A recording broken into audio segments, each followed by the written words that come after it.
Salawat itu amal Allah, fi'il Allah, innallaha wa malaikatahu yusholluna ala nabi. Belum ada salat, belum ada zakat, belum ada haji, belum ada umroh, belum ada pengajian.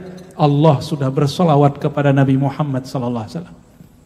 Khidir alaihissalam atau Nabiullah Khidir tugasnya mengajarkan ma'rifat. Ma'rifat pertama yang diajarkannya adalah ma'rifatul af'al. Musabahat artinya tujuh bacaan yang diulang-ulang. Fatihah 7 kali, Allah Kursi 7 kali, Kuliah 7 kali, Kulhu 7 kali, Al-Falaq 7 kali, An-Nas 7 kali. Sholawat 7 kali, Subhanallah walhamdulillah Allahu Akbar, itu 7 kali ya. Lalu doa ampunan untuk kita dan orang-orang sekitar kita 7 kali. Lalu doa yang barusan 7 kali. Maka disebut 7 doa Nabi Khidir yang diulang-ulang. Itu doa menggunakan hak jais Allah yang paling beradab. Ya, jadi nggak usah pakai menu dari kita, pakai menu dari Nabiullah. Ya, lebih mudah dan kita tidak takut terjebak kepada kesalahan. Dan itu sudah ditakrir oleh Imam Al-Ghazali. Artinya bab itu sesuai dengan akidah Ahlus Sunnah wal Jamaah. Ya, Allahumma shalli ala Muhammad. Apa arti ma'rifatul af'al? Mengenal cara kerja Allah. Nah, orang kalau faham ma'rifat Nabi Allah Khidir ini, dia pasti bahagia. Dia nggak akan pernah berpikir melawan takdir. Dia nggak akan pernah melawan arus daripada arusnya Allah Subhanahu wa Ta'ala. Dia akan ngikutin. Air itu ngalir ke bawah apa ke atas? Ke bawah. Dia bahkan lebih canggih daripada air. Ya, maka saudara-saudariku, kalau berdoa, tirulah doa para nabi, para wali, dan salah satunya yang saya anjurkan untuk dibaca adalah Al-Musabaat Al-Khadiriyah. Ya, yang hadir mau mengamalkan silakan, tidak perlu ijazah. Ya, sudah boleh mengamalkannya. Ya.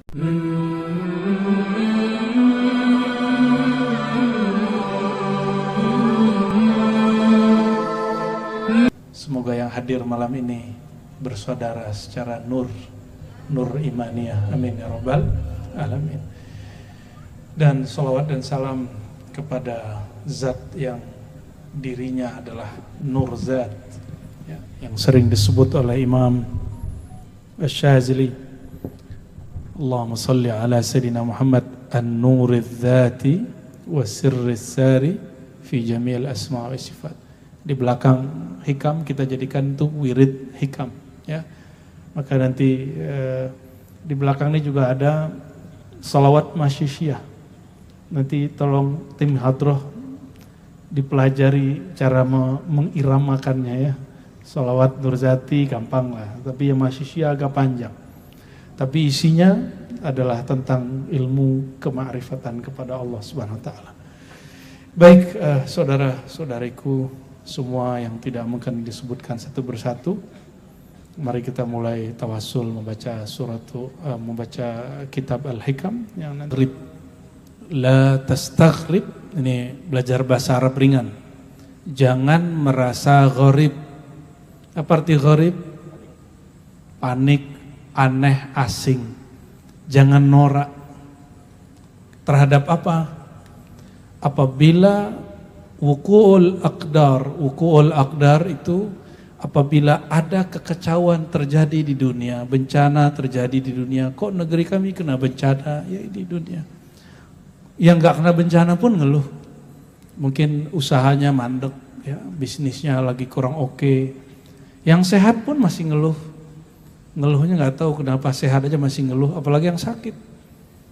Jadi manusia itu khuliqa halu'a, emang diciptakan suka mengeluh, suka ngumpat, ya. Itu manusia biasa. Tapi manusia yang luar biasa, dia nggak norak, dia nggak akan ngumpat. Maka la tastaghrib wuqu'al aqdar. Jangan engkau merasa heran, panik apabila terjadi kekacauan, fitnah, ada bencana terjadi di dunia, ya. Dunia bahasa Arab atau bahasa Indonesia, Bang Dik? Ya. Bahasa apa itu? Kasih. Bahasa Arab? Emang bahasa Arab? Yakin? Dunia bahasa Arab, bahasa Indonesia? Hah? Ada nggak kata dunia di Quran? Coba sebutin ayatnya. Ya salam. Emang ada begitu ayatnya? Rabbana atina fid dunya. Oke, ya, itu doa paling hafal tuh ya. Innamal hayatud dunya la'ibun wa lahwun. Dunia itu hanyalah main-main. Terus kenapa kamu serius? Dunia itu game. Terus kenapa kita harus serius? Ada orang tengkar kena game, main game. Ada. Itu orang BODO. Salah sendiri. Kalau tahu itu game, kalau kalah tinggal diulang lagi, ya kan? Sederhana tuh. Dunia itu sesemudah itu. Ada game anak-anak di handphone, PS, Nintendo apa namanya ya? Itu ya. Ada game selevel Bangdik, ini gamenya lain. Ya, apalagi yang di belakang Bangdik tuh, dia gamenya sekarang masuk ke politik. Itu game aja. Nggak apa-apa kalau mau naik. Tapi ya namanya game, kalau kalah ya terima. Kalau menang, ya cuma 5 tahun doang, jangan belagu-belagu amat lah. Jangan teman jadi lawan ya. Cuma 5 tahun berkuasa, kawan yang selama ini menemani jadi musuh. Itu sama, BOD itu. Hanya untuk berkuasa 5 tahun dia kemudian melakukan kesalahan seumur hidup. Nauzubillah min dzalik. Ada yang stres gak yang gagal kemarin? Banyak, ada. Ada yang gali-gali itu apa jalan itu ya? Ada yang stres Ronald. Oh dia gak stres dia. Cuma ini aja, merungut aja. Hebat juga tuh orang gak stres-stres amat. Stres dikit.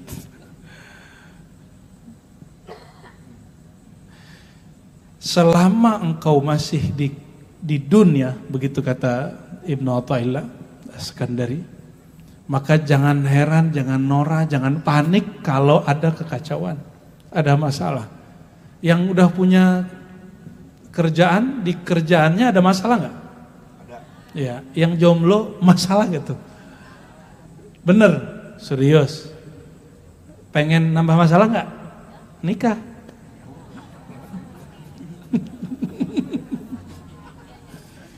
Serius, itu yang ngomong Imam Al-Antaqi. Imam Al-Antaqi di dalam kitab Al-Risalah Kusyairiyah itu bacain ayat surat At-Taghabun, ya. Ayyuhalladzina amanu inna min azwajikum wa auladikum aduwwan lakum fahdharuhum. Wahai orang-orang beriman, pasanganmu, anakmu, sebagian dari pasangan dan anakmu itu berpotensi jadi masalah besarmu, yaitu musuhmu. Al-Quran loh yang bicara. Makanya orang nikah sayang-sayangan tapi tengkar, itu ayatnya. Itu ayatnya. Loh kok bisa? Katanya tadi cinta-cintaan, rindu-rinduan, miss you, love you. Tapi ternyata kalau ketemu, ya itu dunia. Itu dunia.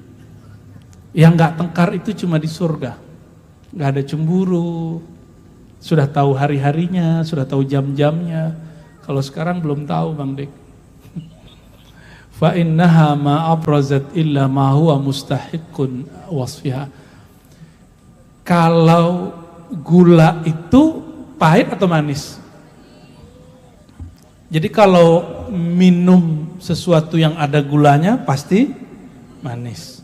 Karena karakter gula itu manis. Kopi tanpa gula rasanya apa? Tapi kenapa pahit itu disuka? Ya, nikah tuh lebih enak dari kopi. Benar gak? Kopi itu pahit, kita candu Pak. Nikah lebih pahit dari kopi. Maka dia lebih candu. Allahumma sholli ala sayyidina Muhammad.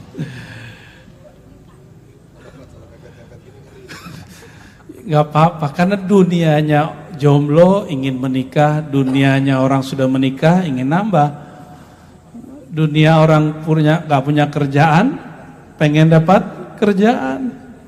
Dunia orang nganggur, ingin dapat kerjaan. Dunia orang yang sudah dapat kerjaan, ingin gaji lebih besar, ingin dipromosikan. Ya. Semuanya masalah, gak ada masalah. Dulu orang mikir, kalau saya dapat gaji sekian, saya udah tenang-tenang aja deh. Apa yang tenang? Ketika dia dapat gaji sekian, dia pengen naik lagi. Ketika ada orang dipromosikan dia tidak, dia nyesek hatinya. Itu dunia. Kalau dunia ustadz apa? Itu dirimu. Karena sekarang jadi ustadz. Emang ustadz amplop doang. Apa? Karena itu alam bawah sadar loh. Itu benar Bang Dik. Serius Bang Dik. Banyak orang yang sampai di situ. Maka dia ngeliat ada ustadz viral, amplopnya gede kayaknya. Maka dia mencoba untuk menjatuhkan si viral itu dengan cara apapun ya. Jelekin dia. Ciri-ciri orang yang gak pantas jadi teman. Dia kalau duduk sama kita dia bicarain orang. Berarti kalau Bang Dik pergi dia bicarain Bang Dik. Hati-hati sama teman begitu. Kalau kita begitu berhenti malam ini, jangan begitu lagi ya. Ada yang suka begitu nggak? Ada yang suka ngomongin orang depan teman. Ya. Berarti nanti kalau teman kita nggak ada di depan kita akan ngomongin dia. Orang begitu itu santri munafik. Nanti jadi kiai dia. Kiai munafik nanti. Kalau dia jadi kiai, dia dengan alasan menjaga akidah yang sahih, menjaga ajaran agama yang murni, dia akan menjelek-jelekan sesama pejuang dakwah. Nih nanti muncul.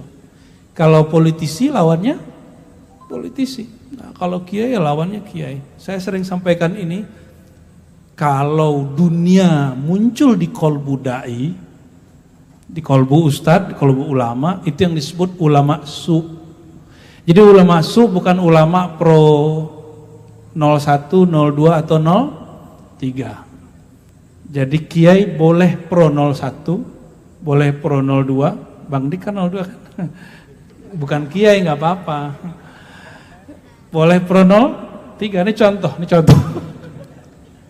Buya, dia yang datang. Ya bagus dong. Iya, tapi saya nggak pro. Lah nggak apa-apa, kita doakan. Karena dia datang, saya jadi pro. Ya nggak apa-apa Bang Dik.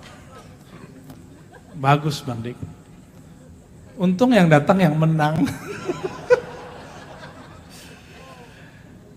Sampaikan salam saya Bang Dik. Tolong buat maulid 12 hari di istana. Itu aja minta saya. Ikut nggak? Ya daftar dari sekarang. Insya Allah. Kita sudah mendoakan dia jadi, tapi doa kita ya Allah jadikan dia orang yang bikin maulid di Indonesia. Resmi 12 hari. Bukan lagi ulama aja yang buat, ulama-ulamanya ikut buat. Amin ya Rabbal Alamin. Karena negeri ini insya Allah Allah berkahi kalau secara resmi umaroknya mensyiarkan cinta kepada baginda Rasulullah SAW. Barulah politik dia tidak lagi politik 5 tahun. Baru politik dia Allah abadikan sampai akhirat insya Allah. Walaupun dia udah gak berkuasa, dia sudah ditandai oleh kekasih-kekasih Allah bahwa ya Allah orang ini cinta Rasulullah SAW. Amin. Ya, semoga beliau mau mengadakannya ya. Karena keberhasilan beliau itu berkat orang-orang yang suka sholawat di belakang yang mereka tidak mau terkenal. Dan mereka tidak mau disawanin. Dan gak mau dikasih amplop seperti yang Bang Dik bilang tadi.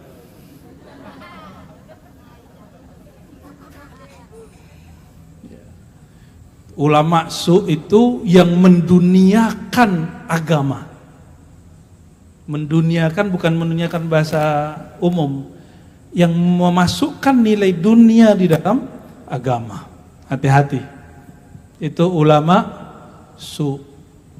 Dunia secara harfiah berarti rendah. Maka dia tidak layak dicintai. Dia layak dimainin doang.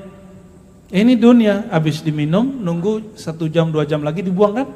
Nanti tunggu ya pas nanti orang sholawatan Bang Dik buang itu yang dia minum barusan. Aneh lagi nungguin Bang Dik. Fa innaha ma abrazat. Sesuatu yang punya karakter apa, maka dia akan menampilkan karakter itu. Karena dunia itu rusak, kacau, maka yang dia tampilkan cuma kerusakan dan kekacauan. Karena dunia itu rendah, maka jangan kemudian berharap muncul yang tinggi di dunia. Ilmu zikir itu dunia atau bukan dunia? Itu bukan dunia. Maka orang yang menarif talqin, menarif mengaktifkan nurullah, mentarif baiat, mentarif nur Muhammad, itu orang yang telah menduniakan, menjadikan dunia nama-nama Allah. Ya hati-hati, udah mulai muncul nih. Mau diaktifin kan nur Muhammadnya? Mahar sekian. Gitu. Mulai Bang Dik. Dan kita nggak usah menyerang dia, cukup Allah yang akan menghancurkan dia. Kenapa? Karena dia telah menjual nama Allah SWT. Ya, kalau orang makar, Allah makarnya lebih dahsyat. Jadi nggak usah khawatir Bang Dik. Zuhud itu ada dua, pernah kita sampaikan. Zuhud dari dunia, dan yang kedua zuhud dari akhirat. Gimana maksudnya tuh? Akhirat isinya apa Bang Dik? Surga, neraka. Orang ini ibadahnya bukan karena sekedar takut kepada siksa, bukan sekedar berharap kepada pahala. Dia berharap berjumpa kepada yang punya siksa dan pahala. Tapi dia tidak menghina surga dan neraka. Maka dia merindukan surga, karena surga diperintahkan oleh yang punya surga, rinduilah surgaku. Baru dia merindukan surga. Kalau enggak dia enggak merindukan surga karena si surganya. Coba teman-teman ini, saudara-saudariku, rata-rata kita merindukan surga karena surga itu tempat enak, benar enggak? Apalagi cowok-cowok nih yang enggak bisa poligami di dunia, ya kan? Pengen poligami di sana kan? Nah, yang nggak bisa minum khamar di dunia, pengen minum khamar di sana ya kan? Pengen apa lagi? Sampai ada ustadz ngomong cerita tentang, aduh nggak usah saya sebut deh, gawat ya, otaknya syahwat aja tuh ya, syahwat berjamaah kata dia. Nauzubillah min dhalik. Sampai dia bayangkan, jadi sorga itu bagi dia cuma urusan syahwat. Hanya urusan ma bainal fakhidain kata orang Arab ya, yang ngerti bahasa Arab senyum-senyum aja ya. Yang gak bisa bahasa Arab tanya Ustadz Dawami nanti apa makna ma bainal fakhizain. Surga itu bagi mereka cuma urusan yang begitu, kawin. Maka orang bunuh cuma karena pengen kawin 72 bidadari. Nauzubillah min dzalik ya, nauzubillah min dzalik. Saudara-saudariku, dunia itu emang begini. Dia tempat kacau, tempat bencana, kawan jadi lawan, lawan jadi kawan. Ya. Pengennya kalau nyampe di sana cukup, ternyata nyampe di sana nggak cukup. Begitulah. Oleh karenanya zuhud dari dunia bukan membuang dunia, tapi karena dunia itu mainan, mainkan dunianya. Gitu. Dunia itu lahwun, tempat orang sendagurau, bercanda. Maka kalau dunia jangan serius-serius amat, bercanda lah. Itu sebabnya kiai-kiai aswaja paling sering bercanda dalam pengajian. Kenapa? Karena mereka sedang memainkan dunia dengan yang sebenar-benarnya. Dunia itu suka main-main, bercanda. Jangan serius-serius amat. Serius itu ngaji tasawuf. Ngaji tasawuf serius. Ya, baru kita pakai kolbu kita ngajinya. Ya mungkin kalau ngaji tasawuf nggak akan banyak yang ketawa-ketawa. Ya paling ketawa kalau saya lagi ngecengin Bang Dik yang tersayang ini. Mohon maaf Bang Dik ya. Jadi jika jeruk itu asam, maka dia pasti hanya memberikan rasa asam. Kopi itu pahit, dia akan memberikan rasa pahit. Dunia itu kacau, maka jangan masukkan kekacauan ke dalam dirimu. Nah, ini perhatikan. awal kegelisahan muncul pada diri seorang hamba apabila dia memasukkan walaupun setitik dunia ke dalam kolbunya. Maka berumah tanggalah dengan nilai akhirat. Berumah tanggalah karena Allah.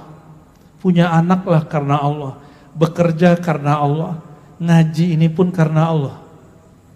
Saya kalau ngaji, Bang Dik kalau ngisi pengajian bukan karena Allah, gelisah loh.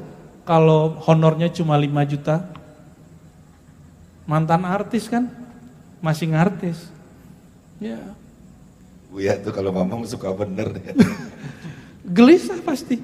Lah gue cuma dihargai 5 juta, lo terus mau dihargai berapa emang?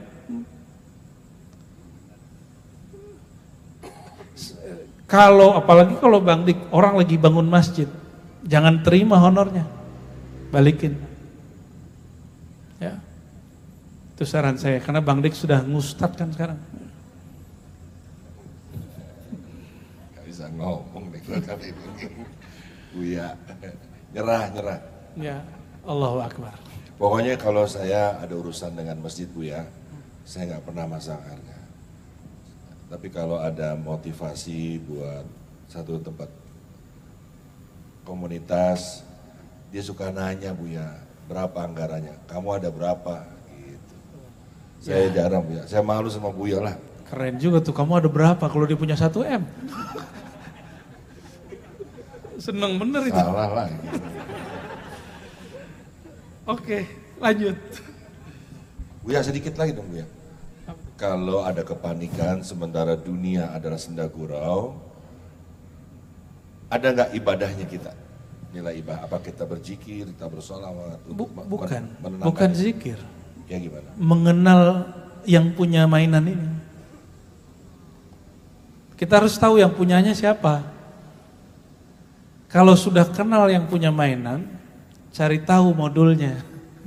Modulnya dia, ini kalau masalahnya begini gimana caranya? Pencet apa gitu. Bukan zikir, zikir itu bukan sembarang. Zikir itu ada tempatnya, ada halnya, ada kuncinya. Maka saya kaget ada satu sekolah, kita sudah luruskan waktu itu, mau ujian pakai salawat asghiliz zalimina bizzalimin. Tahu salawat asghil? Salawat asghil untuk apa? Ya Allah, sampaikan salawat kepada Rasulullah dan berkat salawat itu jadikanlah orang-orang zalim sibuk sesama zalim. Mereka nanti akan menghancurkan sama mereka. Lah ada ustadz, ada dai, ada pendakwah, ada orang usaha, pebisnis, baca itu. Dia mengira dia dizolimi. Saya khawatir seandainya antum yang zalim gimana? Ya. Seandainya dia yang zalim, dia baca salawat itu tuh salawat bunuh diri namanya. Adakah kita yang selamat dari zalim? Pernah nggak menzalimi? Semut pernah nginjak nggak? Pasti pernah nginjak. Maka saya membaca itu khusus kalau lagi perang aja. Masa mau ujian baca salawat asghiliz zalimina bizzalimin. Jadi soleh tapi nggak ngerti cara menempatkan satu amalan karena nggak punya mursyid. Itu sebabnya wajib punya mursyid.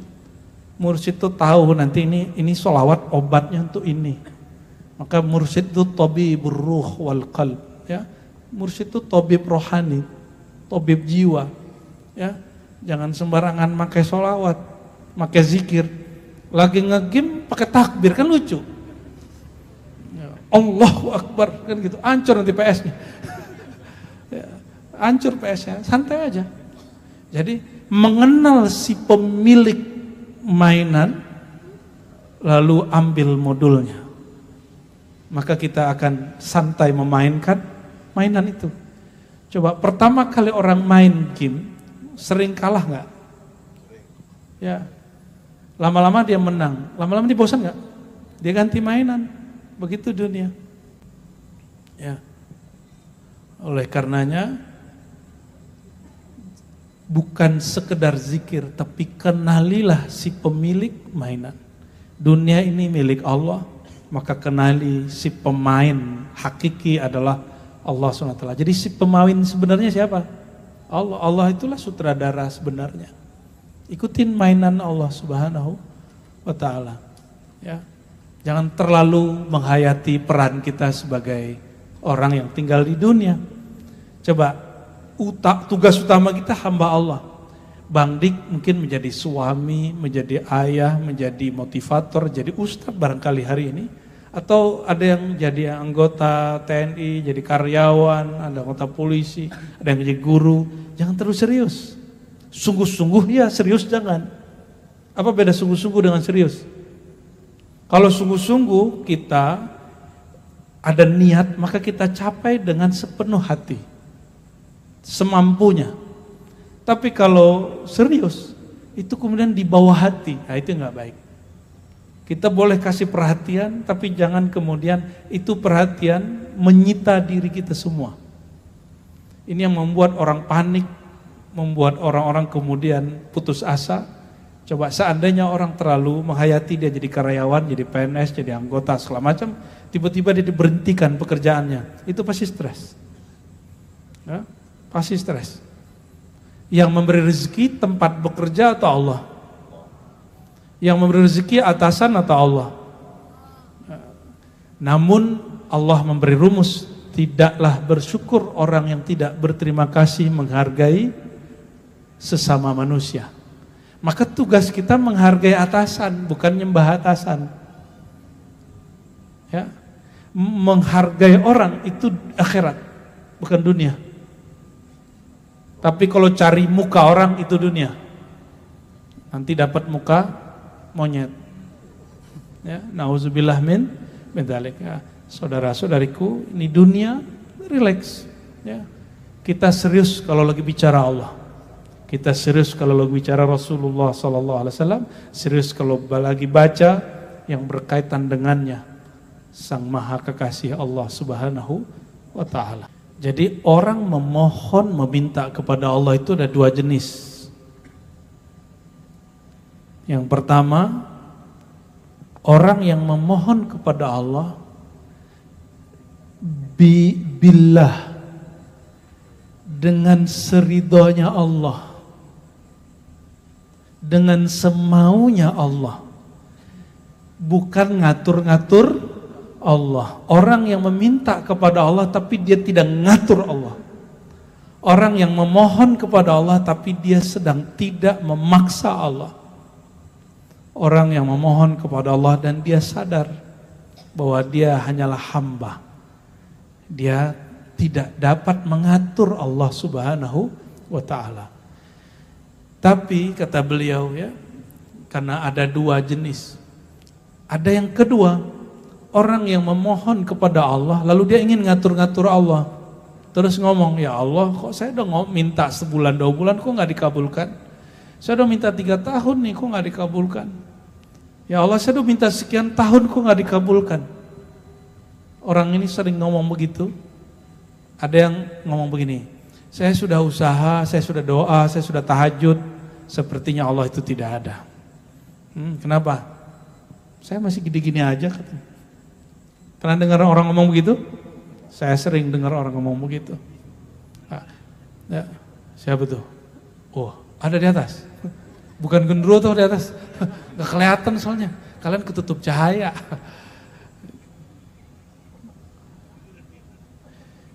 Jadi ada dua jenis orang berdoa. Satu yang berdoa dengan ruhnya, yang kedua berdoa dengan nafsiyahnya. Ruhani itu dia kepada Allah sudah bulat.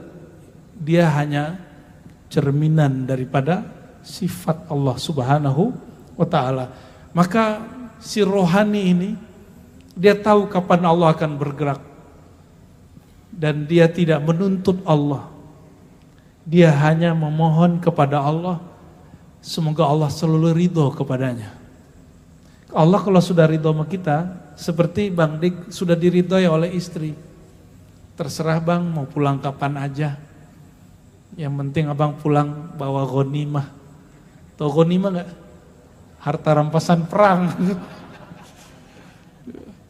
Contoh Bang Dik. Kalau jomblo ini gak ngerti dia.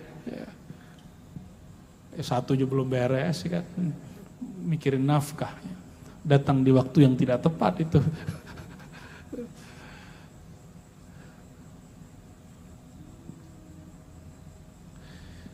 Lalu ada orang yang memohon dengan nafsiyahnya. Jadi doa, wirid, hizib, istighasah, tawassul itu ada dua jenis secara rohani. Ada yang dia memohon dengan rohaninya mutlak, ada yang dia memohon dengan nafsiyah egonya. Maka dia akan ngomong ini, saya sudah zikir 70.000, masa gak tembus-tembus juga nih? Gitu. Dikira urusan dunia diberesin pakai wirid. Rendah amat wirid diberesin apa untuk beresin urusan dunia. Ya, misalnya nih, punya usaha nggak? Biar laku baca sholawat, gitu ya. Gitu ya? Rendah amat sholawat. Sholawat itu amal Allah, fi'il Allah. Innallaha wa malaikatahu yusholluna ala nabi. Belum ada sholat, belum ada zakat, belum ada haji, belum ada umroh, belum ada pengajian. Allah sudah bersolawat kepada Nabi Muhammad sallallahu alaihi wasallam. Bayangin coba. Maka Nabi sallallahu alaihi wasallam ya, Hadratus Syekh Hasyim Asy'ari itu punya kitab Risalah Ahlussunnah, lalu membahas tentang masalah mahabbah, tentang solawat dan segala macam, dan beliau menyebutkan satu riwayat ya, bahwa Nabi ditanya, wahai Rasulullah, engkau itu sebenarnya kapan sih adanya? Kenapa Nabi Adam bersolawat kepadamu? Lebih tua engkau atau siapa? Kira-kira begitu kalau bahasa bebasnya. Apa jawaban beliau? Ya belum ada langit, belum ada bumi, aku sudah ada. Bahkan kalau di riwayat yang beliau tulis itu, ketika ara semua segala macam, aku sudah ada setelah namanya. Maka sejak saat itu juga Allah bersolawat kepada Nabi Muhammad SAW. Itu maksud saya tentang bahwa solawat lebih dulu wajibnya daripada sholat. Bukan berarti solawat, kalau udah solawat terus nggak wajib sholat, bukan begitu. Biasa orang-orang suka potong-potong. Ya begitulah ya, rezeki dia nanti kan dipotong-potong juga sama Allah tuh. Jadi maka memohonlah kepada Allah sekedar curhat. Jadi doa itu bukan untuk seperti yang orang bilang, kamu harus memintanya spesifik. Gaya bener ente spesifik. Ya. Yang disuruh Allah itu bukan spesifik, minta Allah itu bil azm, mantap, yakin. Bukan spesifik. Emang kalau saya minta A, spesifik itu mantap, bukan. Kemantapan saya minta kepada zat yang maha mendengar, itu yang disebut minta secara ruhiyah. Maka kalau sholat, kalau wirid, jangan lagi sholat dan wirid menuntut sesuatu kepada Allah Subhanahu wa ta'ala ya. Barangkali itu. Jadi nanti kalau wiridan, ada yang punya wiridan gak? Punya wiridan gak Bang? Mas? Apa wiridnya? Sholawat? Baca apa? Antum sholatnya apa? Sholat apa? Sholawat biasa ya? Berapa kali? Untuk apa? 60 kali. Buat nenang hati. Kalau nggak dikasih tenang hati masih sholawat nggak? Masih? Serius? Nah itu baru benar. Jadi ada orang, jadi saya punya orang kenalan, dia berjilbab, hafizah, doanya nggak dikabulkan, punya hajatnya tidak sampai, punya rumah tangganya hancur. Akhirnya dia doa nggak didengar Allah, apa kata dia? Udahlah, kayaknya Allah itu nggak bisa diminta apa-apa. Dia copot jilbabnya, dia tanggalkan pakaian muslimahnya, dan dia bicara tentang agama suka-suka di hari ini, bicara tentang Tuhan suka-suka di hari ini. Kita agak sedih ya, dan itu bukan 1-2 orang, ada beberapa orang. Dia yang salah, Allah yang dia tuduh. Ya, dia yang salah, Allah yang dia tuduh. Mohon diingat, doa itu tidak mempengaruhi pekerjaan, itu mempengaruhi hati orang yang bekerja. Tolong diingat. Doa itu tidak mempengaruhi pekerjaan seperti yang dipahami orang-orang yang pakai nafsiyah. Tapi doa itu mempengaruhi hati orang yang bekerja. Itu kekuatan doa. Karena doa itu aslinya di mana? Di kolbu, dilafazkan dengan lisan.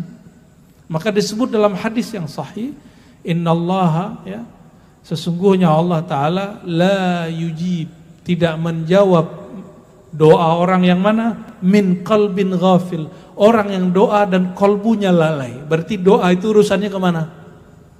Urusan doa kemana? Berarti doa itu punya kekuatan merubah pekerjaan kalau hatinya berubah. Itu yang disebut di Quran, innallaha la yughayyiru ma biqaumin hatta yughayyiru ma bi anfusihim. Allah tidak merubah satu kaum pekerjaannya, nasibnya, sampai dia merubah apa yang ada di dalam diri mereka. Apa itu? Kolbunya. Kolbunya, ya. Bencana, ya. Dunia begini, dunia itu penuh bencana. Yang perlu dirubah adalah cara menghadapi bencana. Bencananya macam-macam, ada bencana alam, ya, ada bencana maut, ada bencana rezeki, macam-macam. Saya juga nggak luput dari bencana itu. Yang beda itu cuma kolbu. Ya, nanti antum akan ngomong, ya Allah, saya sudah sholat, saya sudah zakat, sudah haji, tahajud, kok masih diuji? Ada yang ngomong begitu? Banyak yang ngomong begitu. Aku sudah taat ya Allah, kenapa aku masih diuji? Justru karena kamu taat, kamu diuji. Benarkah engkau taat kepada Allah karena Allah, atau kamu taat kepada Allah karena engkau mencapai sesuatu yang tersembunyi dalam hatimu? Itu bedanya, ya. Itu yang disebut tadi, ya, binafsik. Jadi jangan-jangan kita bukan nyembah Allah, kita sedang nyembah diri kita sendiri. Ya. Itu yang disebut di Quran, afara'aita man ittakhadha ilahahu hawa. Apakah engkau telah melihat orang yang menjadikan dirinya, hawa nafsunya, keinginannya sebagai Tuhannya? Maka kalau Tuhan tidak mengikuti keinginannya, dia salahkan Tuhan, dia salahkan Allah. Saya udah sholawat, kata Habib Fulan, sholawat ini baca 4.444 kali, nasibmu pasti berubah. Dicobain 4.444 kali, nasibnya gak berubah-ubah. Padahal dia sudah berubah. Apa yang berubah? Dulu dia gak suka sholawat, dia suka. Itu sudah perubahan yang hebat. Ya, katanya kalau zikir bisa merubah karakter. Iya, coba aja zikir 70.000. Nanti besok antum gak zikir sehari 1.000 aja, itu hari rasaannya aneh. Katanya bisa merubah kesuksesan. Ya salam, sukses pertama itu ketika nama Allah bersinar di dalam kolbu. Sudah bersinar loh nama Allah dalam kolbu. Ciri-cirinya kita kecanduan wirid. Ini awal-awal. Awal-awalnya kecanduan. Lama-lama bukan kecanduan. Kita mengerti, oh aku bukan lagi candu zikir. Aku sudah ketemu sumber dari zikir itu. Jadi dia zikir bukan candu lagi tapi kesadaran. Orang candu dengan kesadaran beda nggak? Nah, jangan-jangan kita sholatnya masih candu, doanya masih candu, umroh hajinya masih candu, zikirnya masih candu. Kalau nggak zikir perasaannya nggak enak. Kalau nggak duha perasaannya gelisah. Ah, gue nggak enak nih perasaan, kenapa? Belum duha, Arya kena kan? Loh kenapa mas? Lagi nggak enak, perasaannya nggak enak, kenapa? Belum wiridan pagi sore. Cie-cie, soleh bener ente.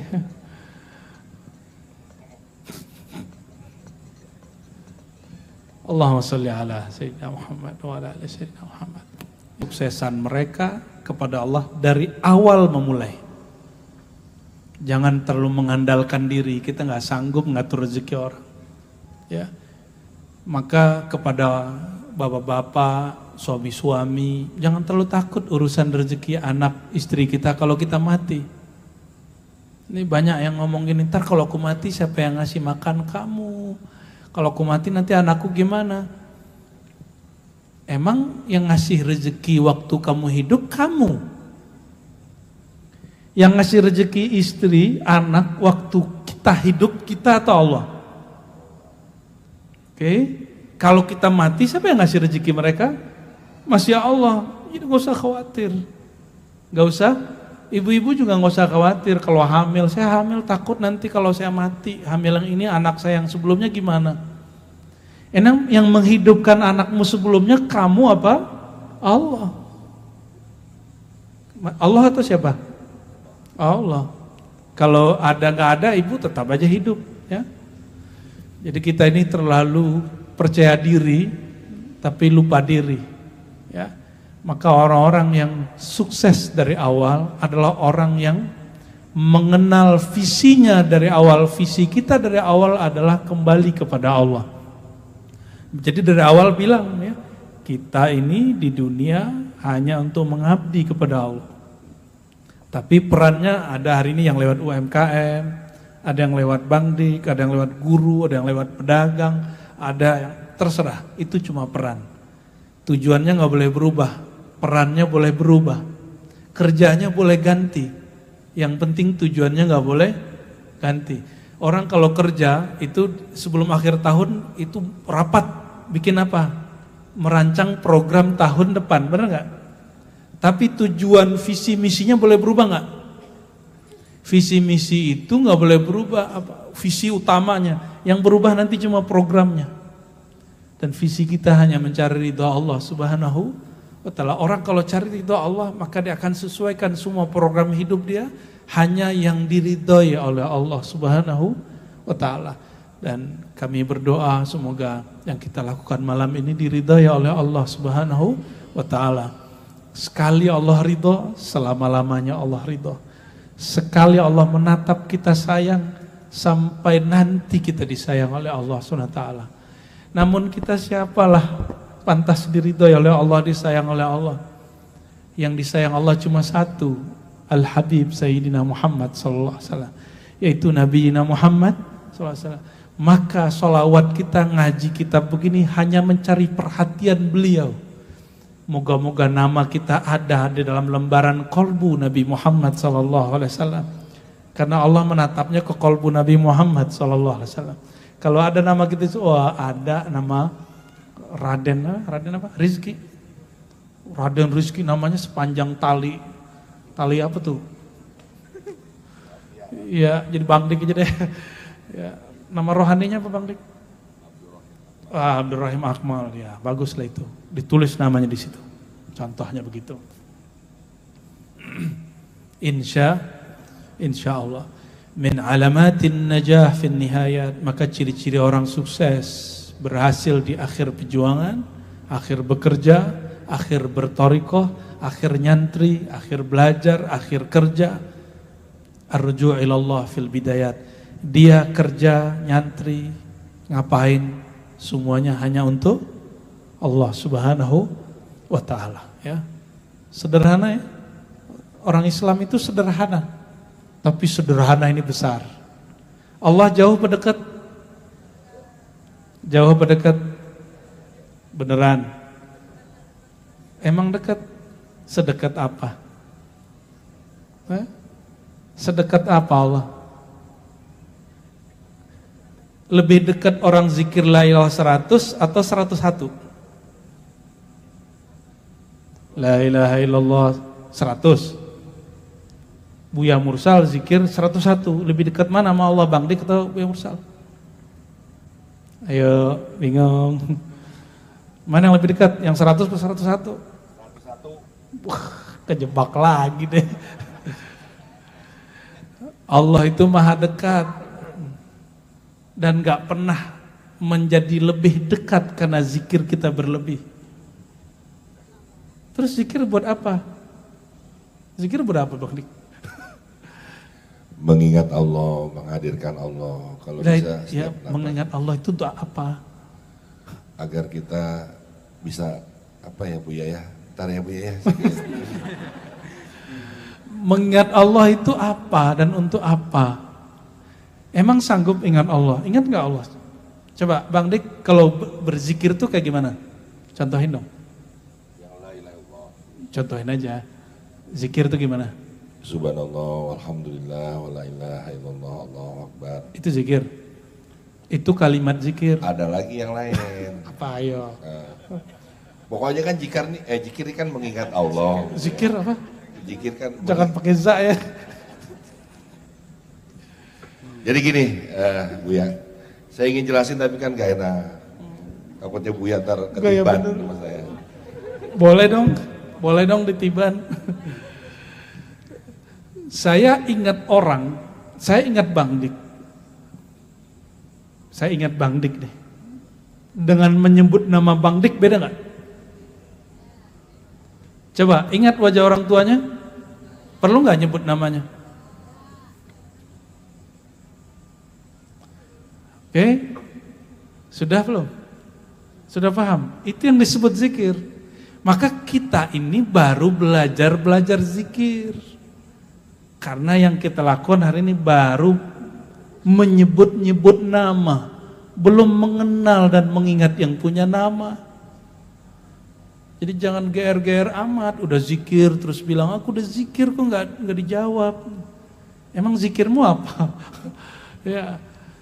Jadi kita itu baru belajar nyebut nama Allah Subhanahu wa ta'ala. Kapan orang disebut berzikir? Kata Imam Qushairi, wazkur rabbaka idza nasita, itu versi fikih, beda dengan versi ahlullah, ahli rohani. Jika engkau telah mampu melupakan dirimu, di saat itulah engkau mengingat Rabbmu. Maka zikir itu ada zikir awam, ada zikir arif billah, orang yang kenal kepada Allah Subhanahu ta'ala. Orang yang awam mengira zikir 100 itu zikir. Bagi kita 100 itu latihan berzikir. Karena zikir itu mengingat yang punya nama. Dan mengingat itu bukan menyebut. Mengingat itu mengenangnya, ya, terhubung batin kepadanya. Dan karena yang pernah berjumpa dia bukanlah otak ini, bukan tubuh ini, tapi ruh kita, maka wajib belajar ma'rifatur ruh. Ya, wajib belajar mengenal ilmu tentang ruh yang Allah mengatakan engkau tidak diberikan kecuali sedikit. Ilmu ini sedikit tapi wajib dipelajari. Ya, yang sedikit ini nanti banyak. Insya Allah. Fadhal Bang Dik. Jelas ya Bu ya? Jelas? Mas, jelas Mas? Kalau enggak saya perjelas lagi nih. Kita nih gilirannya tanya jawab. Habis tanya jawab nanti ada sholawatan. Sholawatan itu adalah interval buat kalian membeli produk-produk UMKM. Jangan nongkrong bawa lagi ke sini ya. Jadi kalian nih ngajarinnya lebih santai lagi ya. Ada pertanyaan? Gak ada? Oke langsung adu. Oh belum. Ada pertanyaan? Oke. Satu, Buya izin ya.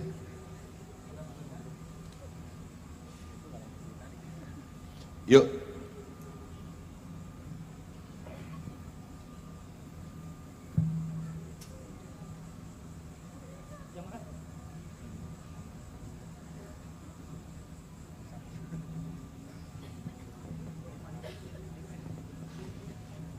Assalamualaikum Buya. Ya. Okey, saya Jessica dari Malaysia. Saya ada satu persoalan tentang doa tadi. Bagaimana membezakan takdir Allah yang tertulis dan takdir jaiznya Allah? Jadi ketika kita berhajat kepada Allah, bolehkah kita memohon seperti ya Allah, dengan jaizmu aku memohon apa-apa doa, atau itu tidak beradab kepada Allah kerana memohon dengan nafsiah, ataupun macam mana?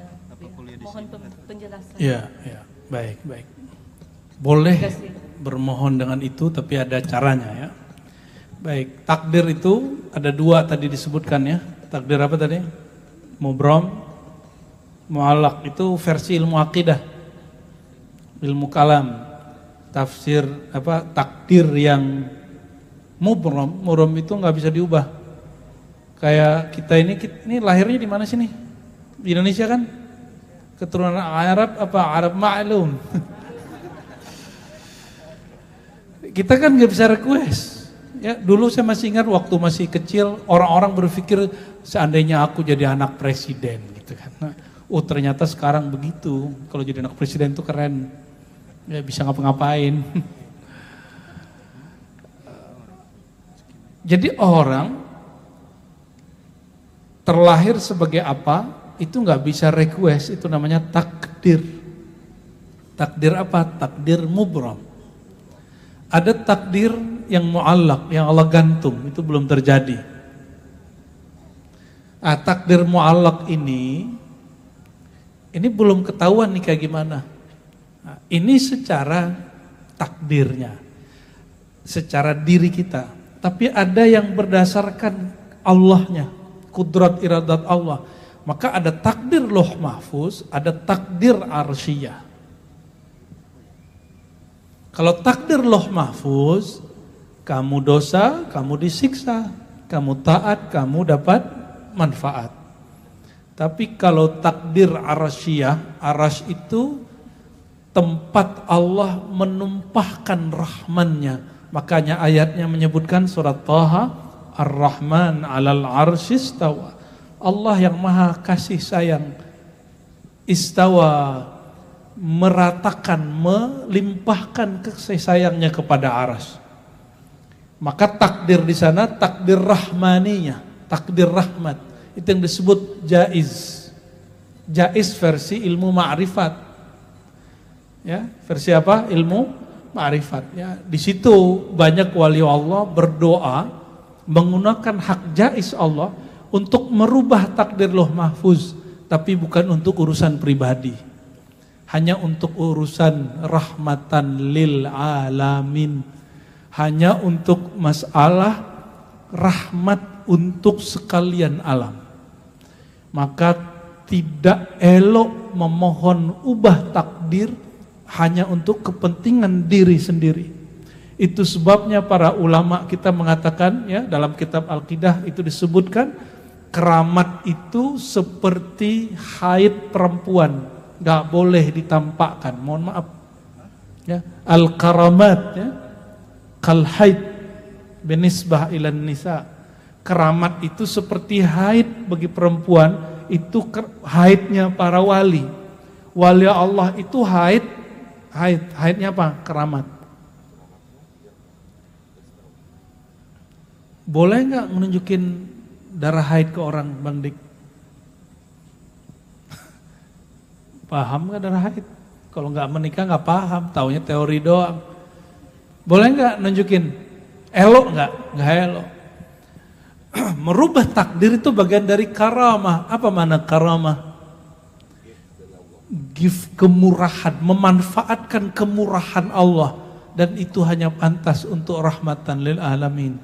Untuk urusan orang banyak, maka wali-wali Allah tidak mau sembarangan menggunakan hak mereka untuk merubah takdir Allah dengan memohon kepada Allah, ya Allah dengan hak jaizmu ubahlah. Mereka nggak mau. Kenapa? Mereka takut jika itu binafsika la birabbika, tadi sesuai hikam tadi. Justru yang main adalah sisi nafsiyahmu. Engkau hanya ingin kesenangan dirimu, bukan ingin kesenangan Allah Subhanahu wa ta'ala. Mau yang lebih bagus?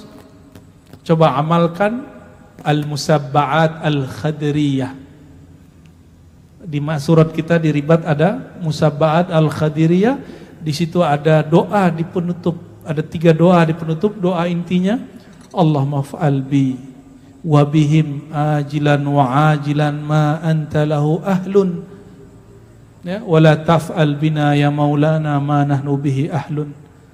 Ini ijazah Nabi Allah Khidir kepada Sayyidi Syekh Ibrahim At-Taimi, ya, yang kemudian riwayat ini dinukil oleh Imam Abu Talib Al-Makki dalam Qutul Qulub, kitab 2 jilid Imam Salafus Saleh, lalu dinukil ulang lagi oleh Imam Ghazali dalam Ihya Ulumuddin.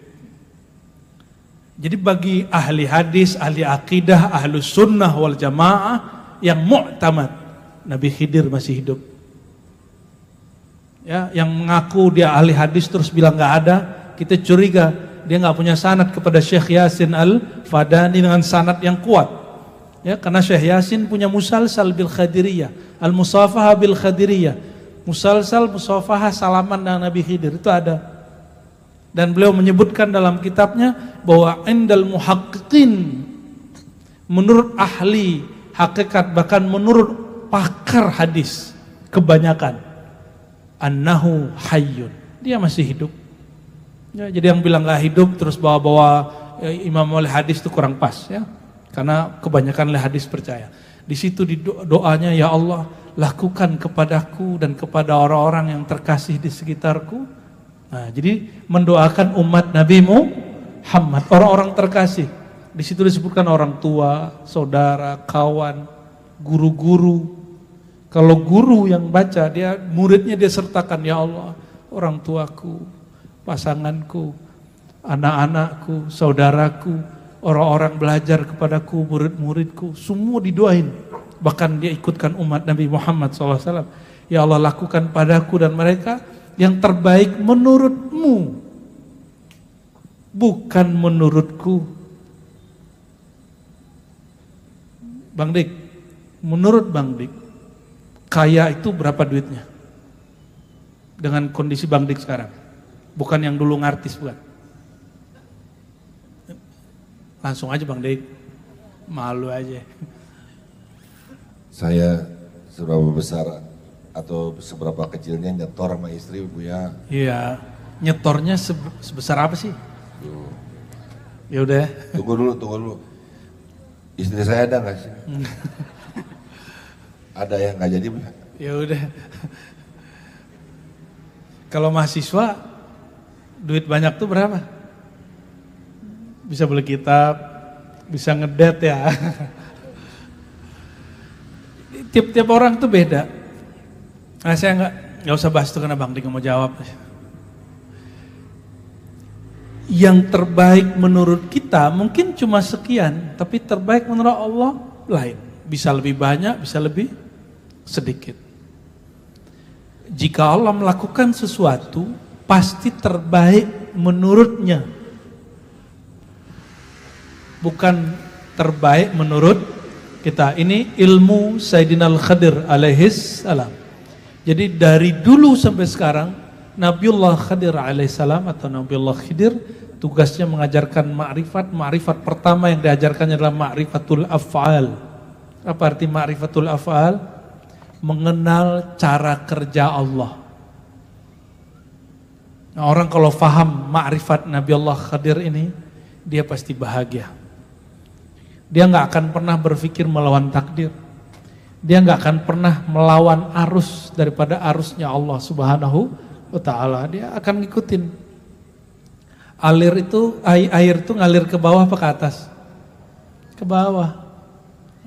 Dia bahkan lebih canggih daripada air.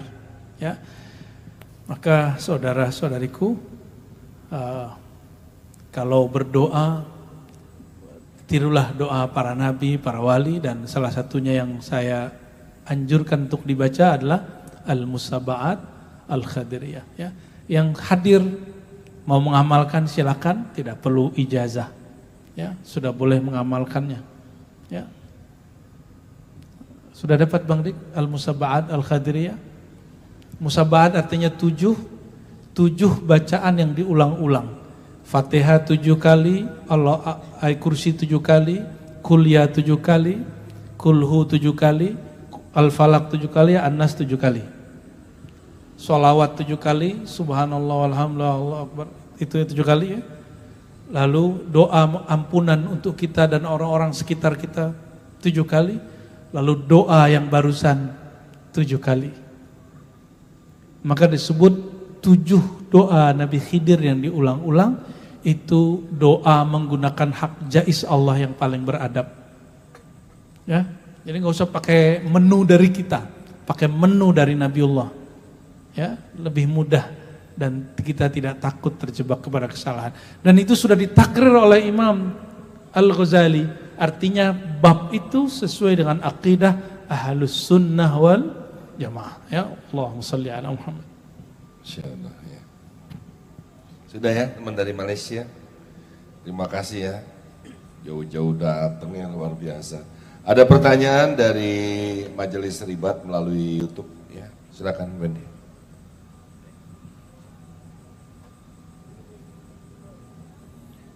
Bismillahirrahmanirrahim. Abuya dari Bapak Rahmat Jamaluddin Syukri, domisili Agam, Sumatera Barat. Assalamualaikum Abuya. Waalaikumsalam. Tadi Abuya membicarakan persoalan rumah tangga. Dalam sebuah hadis Rasulullah bersabda, seandainya aku suruh manusia untuk sujud kepada manusia, maka aku akan suruh istri untuk sujud kepada suaminya. Ternyata Rasulullah tetap tidak memerintahkan istri untuk sujud kepada suaminya. Artinya Rasulullah hanya menafikan perintah sujudnya, bukan menafikan asbab mengapa istri harus sujud kepada suami. Pertanyaannya Abuya, ada tajalli apa pada diri suami sehingga Rasulullah mengatakan demikian? Lalu bagaimana jika ternyata istrinya lah yang justru seorang wali? Assalamualaikum Abuya. Ngeri kali pertanyaannya. Emang kalau istrinya wali, terus kita sujud ke istri gitu? Kalau istrinya wali, pasti dia respect kepada suaminya. Ciri-ciri istri yang wali, dia menghargai sang suami. Ya. Sorry. Ya, pertanyaannya, ada manifest sifat Allah apa pada laki-laki sehingga Nabi SAW mengandaikan, seandainya aku perintahkan bolehkan manusia sujud sesama manusia, maka aku bolehkan perintahkan perempuan sujud kepada suaminya. Apa yang ada pada laki-laki? Gak ada apa-apa sih. Yang ada cuma disebutkan di surah Al-Baqarah. Yang kalimat gimana kalimatnya? Kalimat darajah di belakangnya. Walirrijali alaihinna darajah, gitu ya. Dan bagi laki-laki terhadap si perempuan ada satu darjat. Ada satu apa? Derajat itu. Derajat itu siapa yang meninggikan? Darajah. Apa ti darajah? Derajat. Ya. Oleh karenanya, karena Allah lah yang mengangkat si laki-laki satu derajat, mau protes? Protes ke Allah. Ya. Tapi apa rahasianya? Di dalam diri laki-laki itu ada tajalli rahmaniyah jalaliyah Allah Subhanahu wa taala. Rahmaniyah jalaliyah, bukan jalalatan. Rahmaniyah apa arti rahmaniyah? Kasih sayang universal yang membuat laki-laki, ini laki-laki yang soheh ya, bukan laki-laki yang BANCI ya. Jadi laki-laki yang betul-betul jantan, laki-laki yang dia bertanggung jawab, itu sebenarnya nur jalal Allah dan rahman Allah mengalir pada diri orang itu, memancar pada diri orang itu. Si perempuan diberikan nur rahimiyah Allah, kasih sayang. Makanya kita laki-laki ini gak bisa ngerawat anak-anak lebih lama dari perempuan. Betul gak Bang Dik? Walaupun Bang Dik ini bisa megang mic 3 jam dan gak berhenti. Coba megang anak kecil 3 jam. Gak bisa, gak sanggup. Saya bisa ngajar kitab 2 hari 2 malam. Tapi saya gak sanggup megang anak saya 2 menit aja langsung pusing. Harus cari apa lagi. Dan ternyata ada cara lain. Karena laki-laki itu diberi rahmaniyah, rahmaniyah aja dikencengin. Baru kadang-kadang kita bisa ngurusin baby-baby itu. Ya, kalau nggak sanggup. Kalau pakai jalal, lama bentar-bentar marah, bentar-bentar ya nggak tahan ya. Dan itulah rahasia kenapa Allah SWT tidak takdirkan kami ini hamil. Yang hamil nih ibu-ibu ini, ya nggak sanggup kita hamil Pak. Ada yang sanggup hamil nggak? Nggak sanggup. Haid aja antum nggak sanggup. Yang sanggup ibu-ibu ini yang sanggup.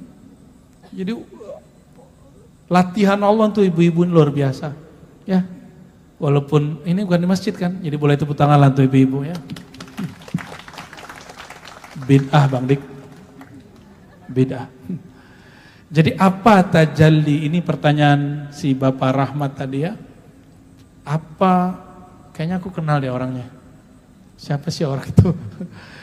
Apa yang ada pada diri laki-laki itu?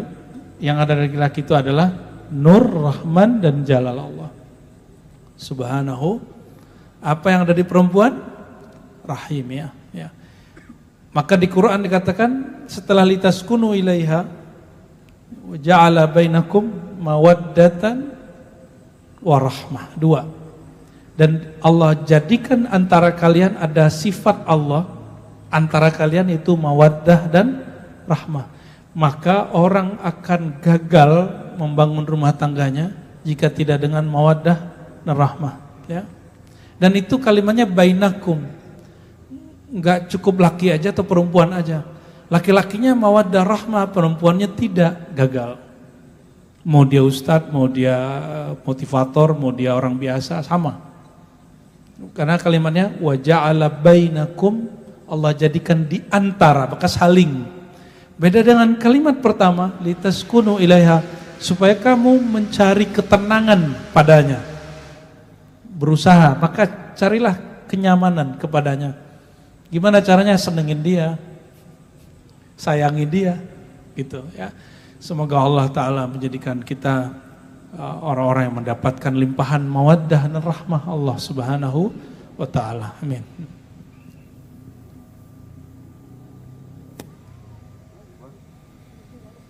Karena ria itu penyakit dalam, dia mesti dibawa ke dokter spesialis. Dokter spesialis kolbu. Ya, mursyid. Enggak semua mursyid spesialis. Apalagi cuma wakil talqin. Apalagi cuma muqaddam. Dia mesti mursyid yang diangkat oleh rohani Rasulullah SAW melalui gurunya. Tapi pada hakikatnya yang mengangkat adalah rohani baginda Nabi Muhammad SAW. Al-ulama warasatul anbiya. Ulama adalah pewaris para nabi. Ulama yang mana? Ulama ahli kolbu. Yang mereka matanya tertidur, kolbunya tidak tertidur. Kan Bang Dik sudah ngerasain sebentar ya. Pernah kan ngerasain? Ya, zikir, mata tertidur, kata Bang Dik ini ngorok setengah jam. Tapi dia bilang saya nggak tidur. Kan ngerasain sudah. Dan itu nggak akan berulang lagi, mungkin cuma sekali 2 kali sebelum meninggal. Pakai ada kata meninggal. Meninggalkan kelas. Jadi cara mendeteksi itu kalau seorang mursyid karena dia punya nurullah. Dalam hadis dikatakan ittaqu firasatal mu'min fa innahu yanzur binurillah. Hati-hati terhadap firasat orang yang beriman karena dia memandang dengan nur Allah. Kalau ada cahaya, maka kita bisa menatap apa yang di hadapan cahaya. Kalau lampu ini dimatiin bisa melihat. Maka jika kolbu seorang mukmin bercahaya, dia dapat melihat apa yang bermasalah di kolbu orang sampingnya. Tapi ciri-ciri dia seorang mukmin, dia tidak buka aib kolbu orang di sampingnya. Tapi dia sembuhkan dengan Fatihah, dengan doa, dengan kalam-kalam yang diwariskan baginda Nabi Muhammad sallallahu alaihi wasallam. Gitu. Ya. Semoga hati saya dan hati kita semua disembuhkan oleh Allah dengan nama-namanya, ya, dengan mengenalnya.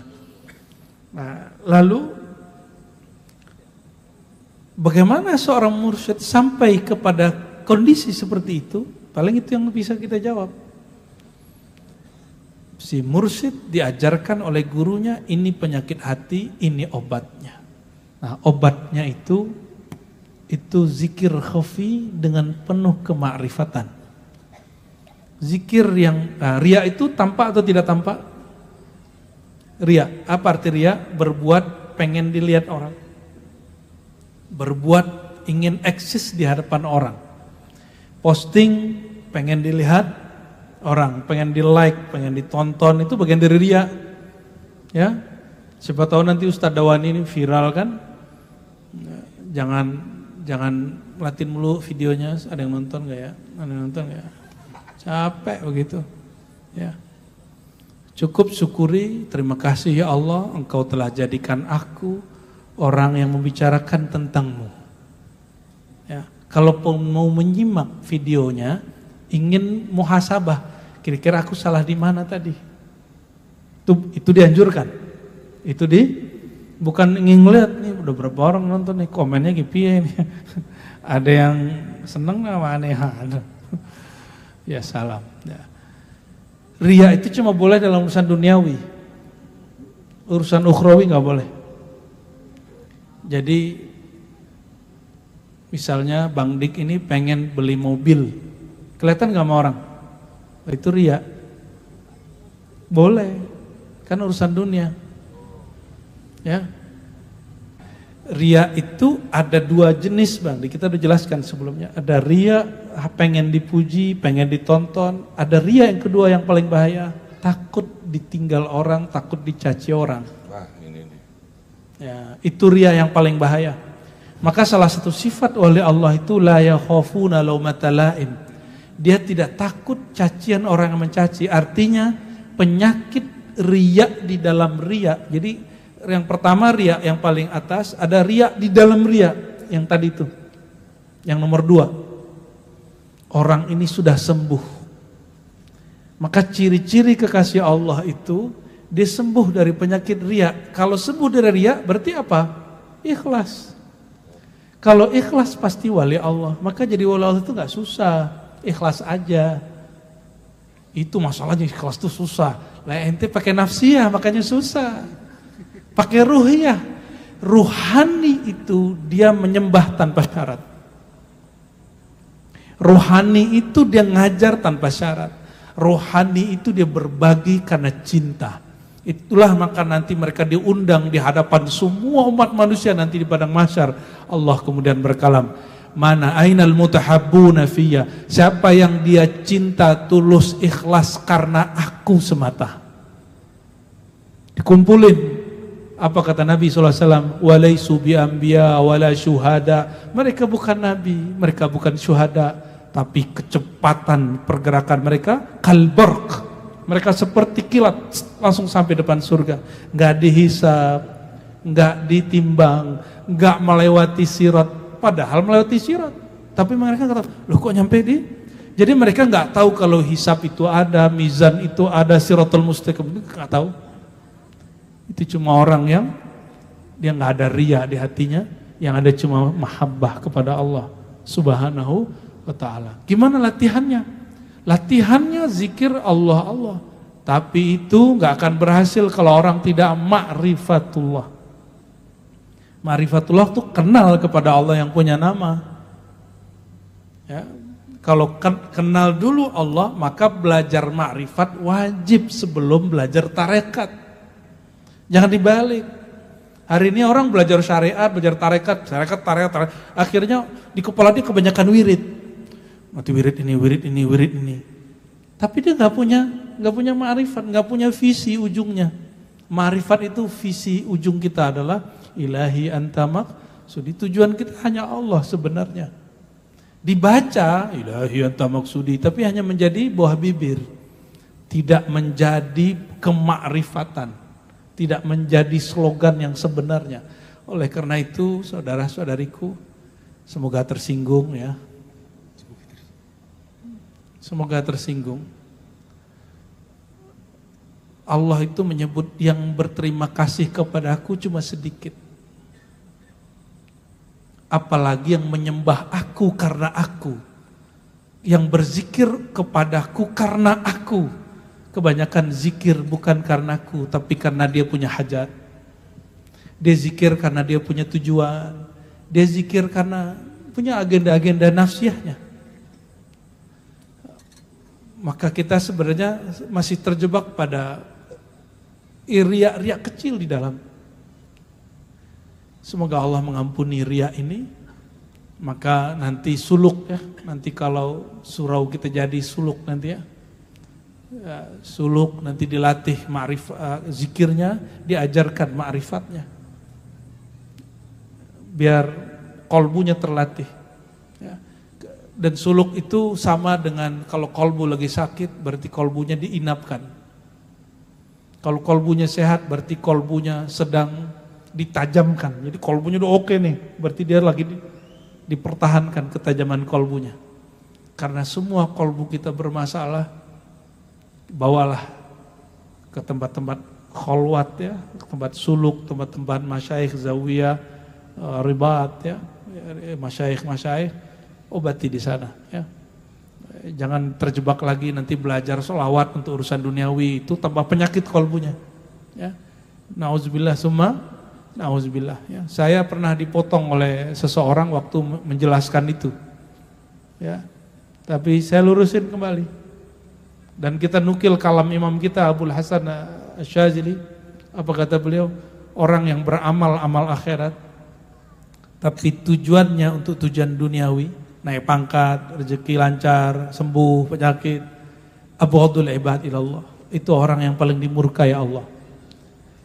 Tapi ingat, zikir menyembuhkan iya, tapi zikir bukan untuk menyembuhkan. Zikir dapat melancarkan rezeki, iya, tapi zikir bukan untuk kelancaran rezeki. Bisa membedakan?